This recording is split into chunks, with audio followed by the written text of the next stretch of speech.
इमरान खान साहब अल्लाह के फजल करम से बिल्कुल ठीक है। मैंने उनको पूछा है और मुझे उन्होंने कहा है जी आप दुआ करें, मैं बिल्कुल ठीक हूँ और इंशाल्लाह मैं पीछे नहीं हटूँगा अपने मिशन से। हमने फौरी तौर पे, मैंने अभी IG साहब भी हम मौजूद हैं हॉस्पिटल में, हम सारे हॉस्पिटल में मौजूद हैं और मैंने अभी ऑर्डर्स किए हैं तो फौरी तौर पे एक अपने लेवल पे GIT इस तरह की बने कि इसमें काउंटर टेररिज्म का देखा जाए और इसके जो मुहरकात हैं और पीछे कौन है, इसके कौन से लोग हैं जिन्होंने इसको ट्रेन किया। और लगता है कि एक नहीं दो बंदे हैं, लेकिन अभी हम देख रहे हैं उसके ऊपर। अभी जो चीज़ होगी तो मीडिया तक लाएंगे और इंशाअल्लाह ताला हम इनको कैफरे किरदार तक पहुंचाएंगे और ताकि पता लगे कि ये सोच पीछे क्या है कि जिसकी वजह से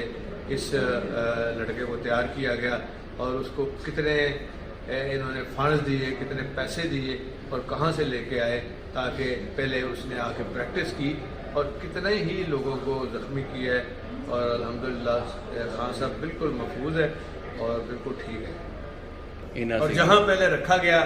मीडिया में जो उसका बयान चला है, मैंने फौरी तौर पर एक्शन लिया है और तमाम थाने को सस्पेंड करके और सब के टेलीफोन मैंने लेके फोरेंसिक वालों के हवाले किए हैं। तो मुझे बताया जाए कि इनका ये जो थाने वाले हैं इनका कहाँ से रब्ता था और इस लड़के का कहाँ से रब्ता था और जहाँ इसने मोटरसाइकिल खड़ी की है और उसके रिश्तेदारों का क्या रब्ता था और किसके साथ रब्ता था।